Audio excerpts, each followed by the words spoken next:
Welcome to the Oracle Scroll. My name is Kevin Walder and I am your host, and I invite you to join my guests and myself as we discuss all things metaphysical.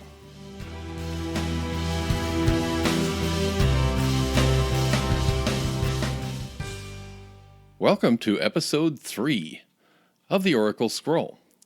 In this episode, we will discuss the power of intuition. We'll talk a lot about the Magician, card number 1 in the tarot deck.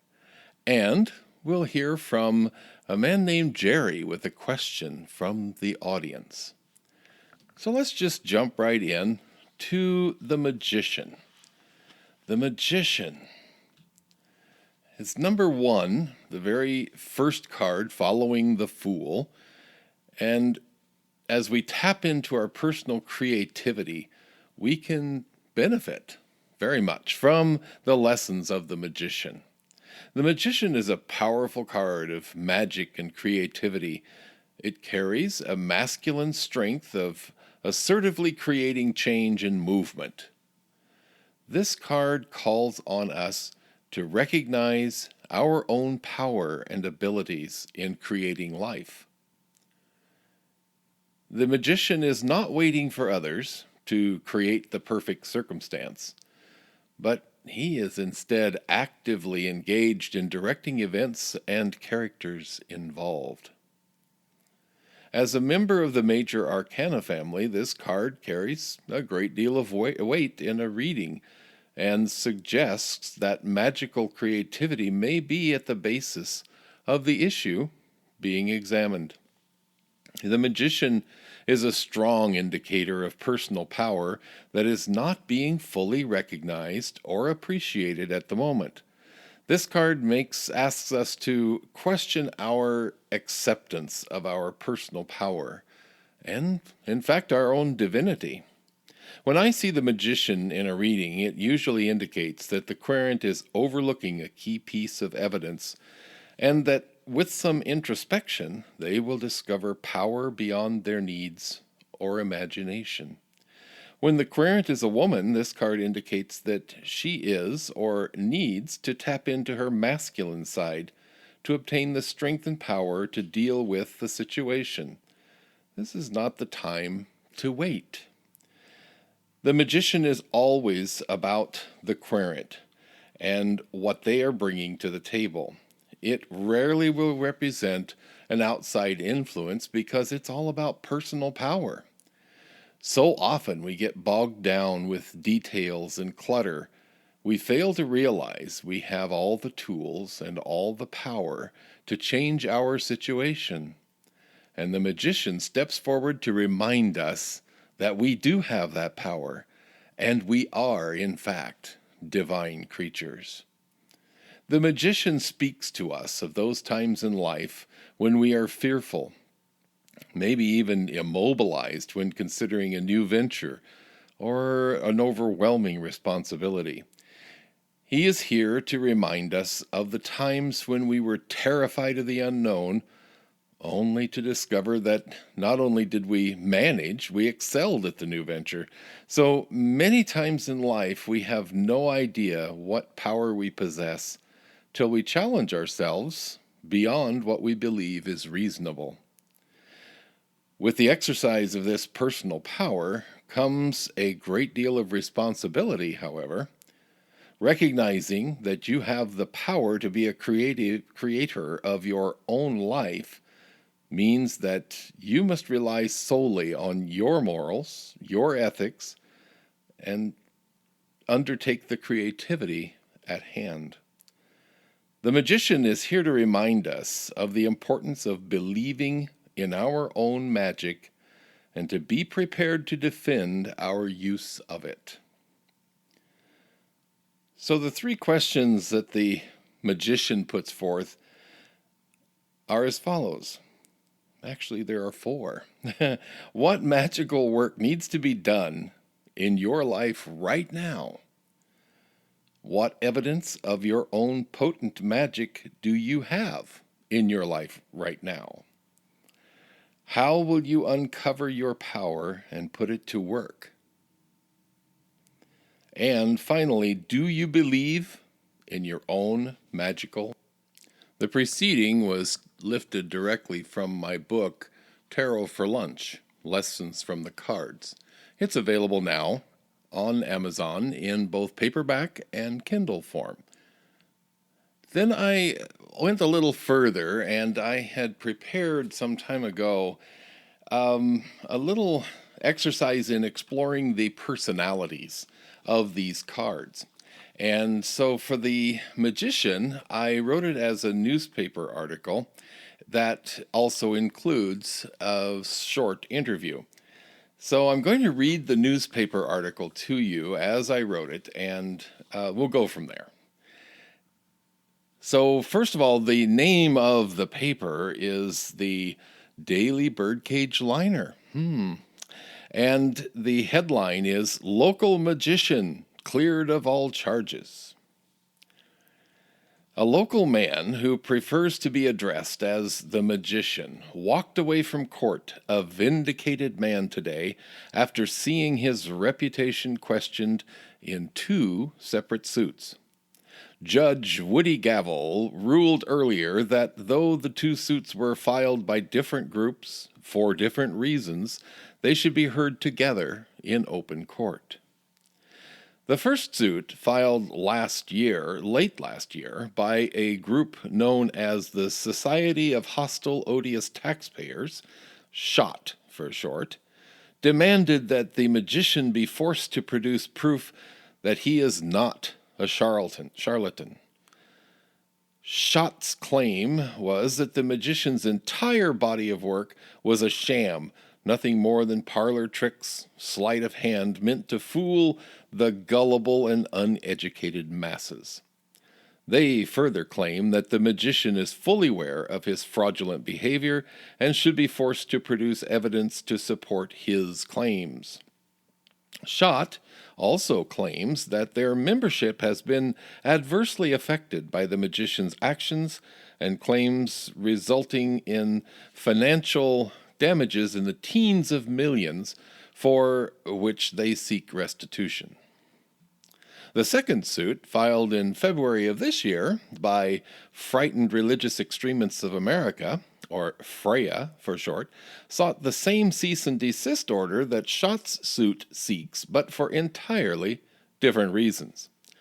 FREYA claims that everything the magician does is very powerful and very real, but the source of that power is evil personified and can only be accessed by invoking the devil and his demon hordes. FREYA also claims that their membership has suffered from the misdeeds of the magician, though their dollar estimates are much lower than SHOT's.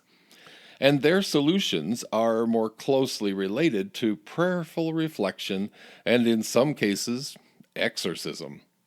Both groups insist that the magician must be stopped from foisting his brand of enlightenment on a free society of gullible, frightened citizens. Judge Woody Gavel heard opening arguments from attorneys representing both groups in early April and decided then that the 2 suits should be tried together to prevent any contamination of evidence presented in each case. SHOT is represented by their attorney Sofanda Drama, and FREYA is represented by their attorney Linda Virtuous. Ms. Drama was first to present her case, stating that the magician would be presenting purely circumstantial evidence of his own validity.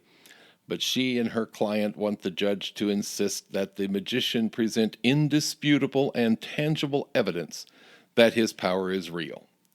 When asked by Judge Gavel how she would quantify her assessment of the magician's evidence, Ms. Drama evaded that question. Ms. Virtuous began her argument by adamantly refuting the assertions made by Ms. Drama and insisting that everything the magician does is the work of the devil and his demonic hordes. She insisted that the magician be forced to keep his hand on the courtroom Bible throughout his testimony as she nervously fingered the crucifix hanging from her neck. When Judge Gavel asked her about how she would go about evaluating The magician's testimony, she referred to 2,000 years of church history as her expert resource. The magician chose to defend himself, which makes sense when you consider his planetary attribution as Mercury, the god of communication and intellect. He began his opening argument by stating clearly that though he is a symbol of great power, he does not perform magic for those who request it. It is always up to the individual to actually perform the magical act.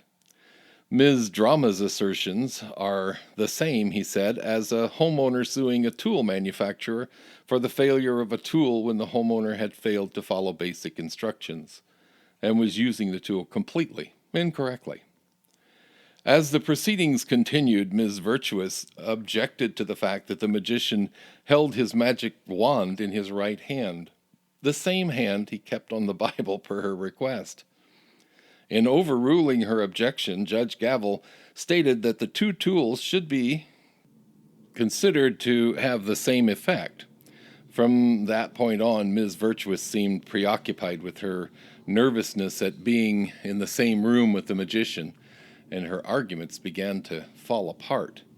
The magician continued by saying that the source of his power and influence had long been the subject of debate, but he does not seek to sway the beliefs of those who are determined to misunderstand his work. The fear of the unknown, he says, has always plagued mankind, and since it appears to be part of human nature, it most likely will continue to be a problem. Those who are willing to open their hearts to understand have often seen the true power of freely moving energy. End quote. The hearing continued for 3 more hours, with each argument presented by the attorneys being met with logical information by the magician. At one point, a brief recess was called so that Ms. Virtuous, could regain her composure after Judge Gavel insisted that she provide proof of the source of the magician's power. Ultimately, Judge Gavel threw out both cases for lack of merit and failing to prove any quantifiable losses by either group. As the magician exited the courtroom, I was able to catch up with him in the hall for a brief follow-up interview.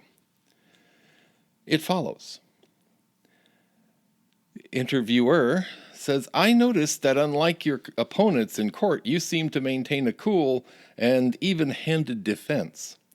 The magician answered, "Well, the arguments you were hearing for the first time today are the same ones I've been hearing for centuries now. The thing I am always amazed to see is what fear will do to people's ability to reason. As someone who travels freely between the worlds, I have seen every stage of the human experience and well beyond. I see both the spiritual and the physical side of mankind. I know your motivations, I know your capabilities, even before you are aware of them yourself." The interviewer said, "So, just what is the source of your power?" And the magician says, "Actually, it is you, yourself, and every other person out there who is asking the same question. My power is really your power to act on the things I help you to see, and nothing more." So this question of power sources is actually a simple one to answer. It's you, your human curiosity, nothing more. So the interviewer says, "So you might say that you are the one who opens the door." And the magician said, "Oh, I might even say I am less than that. I would say I am the one who shows you the latch on the door and encourages your curiosity and motivation to follow through on manifesting your best outcome by opening that door." The interviewer says, "Well, what's up with the wand?" The magician says, "Well, the wand is one of the most recognizable magic tools in the world, especially now, thanks to Harry Potter, but it's simply a tool and a symbol. I also work with a cup, a sword, a coin. All those are symbols of the elemental energies which power this world. These also serve as reminders that we need to make use of all of our powers, the mind, the heart, the body, the soul, in everything we undertake. And the interviewer says, well, are those elemental energies your energy sources? And so the magician says, the answer to that is a qualified yes. Yes, because that is the understanding that one confined to a human experience would reach. But in actuality is much more complicated than that. Some people see me as an energy source, and some see the elements as energy sources, but energy is present in everything, always. It cannot be switched on or off. Energy has no beginning or end, and we each have the opportunity to open its power whenever we choose. The only switch involved is the one we use to access the energy that surrounds us all the time. The interviewer says, our paper ran a photo of you recently, and I noticed a symbol above your head. What is the meaning of that one? The magician says a lot of images of me have that feature, a symbol which resembles a numeral 8, which has been pushed over onto its side. This symbol is called a lemniscate and represents infinity. So since we are all just varying forms of energy, along with this building, this city, and the world as a whole, then just like the elemental energies we spoke of earlier, we are eternal along with everything around us. The interviewer says, well, you achieved a victory here today. How does that feel? The magician said, actually, it's extremely distressing to have to spend the day defending my work to people who, as I said in court, are determined not to understand. I feel sadness for those who let fear or simple disbelief keep them from exploring their full potential. They have shut down their personal will and therefore failed to achieve true enlightenment. The interviewer says, do you feel that your appearance here helped the plaintiffs to see you differently? The magician says, shaking his head, no one is ever convinced to change by arguing the points of their disagreement. If you noticed, Ms. Virtuous grew more and more nervous and fearful as the hearing progressed, so that at the end, the fact that I had prevailed simply proved her point further. Ms. Drama, on the other hand, chose to completely disengage as her argument became a series of disconnected statements and questions. The interviewer says, I heard someone recently refer to you as a trickster. And the magician says, so much of what I am is determined by the viewer. My response to those who see me as a trickster, a guy who has to have a little fun in life. And then the interviewer says, with this case behind you, what's next? And the magician answers finally, I just want to get back to doing my job, helping people like yourself to manifest the things which are important to them. A day like this is especially challenging for an active participant like myself, so I'll be moving from the stagnant energy of a stuffy courtroom to the vibrant energy that surrounds me all the time. In our second segment of this episode, I'm going to refer to an article that I wrote entitled Intuition. This was some time ago, but it's still very pertinent and the information is clear. And so it's basically based on my class that I have taught and may again teach in the future. I emphasize in that class the need for a general knowledge of the cards and their meanings, along with your own intuition of the moment. As you will quickly learn in studying the tarot, meanings are variable and often fluid. By that I mean that each artist has their own vision of the meanings, and then the reader is open to interpreting the card based on the surrounding cards and the current question. In my view, the traditional meanings, while often very valuable, do not preclude the reader's intuition at the moment. For example, the reader may have a favorite meaning for a certain card, but when it shows up in a particular reading, there may be other aspects of the image which draw the reader to make a different interpretation for this particular reading. This does not mean that their view of the card is permanently altered, that it has to read the same every single time, but only that another aspect of the card's influence is coming forward to be noticed in this situation. I like to think of the cards as friends, individuals with multiple dimensions, so that just like you or me, they possess the power to be well-rounded individuals. Though they may have a dominant set of characteristics that they are able to demonstrate, but they also can demonstrate characteristics which are often exactly opposite of their dominant features. Not only can each card perform a shape-shifting exercise, the cards which surround them can influence them as well. Here again, the reader's intuition is best, while maybe not the only guide to an accurate interpretation. As I pointed out in my class, there are countless books and discussions on the meanings of the cards and the relationship to other cards in the spread. But much like books on dream interpretation, an accurate meaning can only be delivered by those closest to the situation. You do have an intuitive nature and can sharpen your skills to make it a trustworthy ally in your daily life. A practical exercise to get better acquainted with your intuition is to draw a tarot card and spend some time just gazing at it, just looking at it and appreciating the art. First of all, what is your emotional response to that card at the first glance? What aspects of the image seem to jump out at you immediately? Does this card make you feel anxious? Or maybe calm?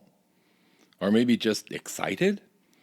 Without referring to any preordained definitions, what meaning would you give this card right now as you look at it in your hand? Within a short time, you'll begin to form relationships with certain cards. Be aware that as your understanding grows, your relationship with your favorite cards may shift and change many times. As I have stated before in this column, my favorite card among the major arcana is the Hanged Man, as he advocates the need to change our perspective, to see our challenges and life situations in a new way. My favorite suit in the minor arcana is the Wands, as they are the fire element and speak to me of creativity and individuality. In a group reading situation recently, someone asked the question, "What is my question?" This was meant to be humorous, but when I got the question, I instantly had a vision of the Seven of Wands, which says to me that there is creative visualization work to be done. This person needs to introspectively identify their passions and their greatest motivations.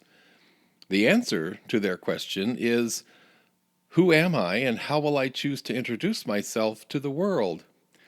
So even a trick question has an answer with a little intuition.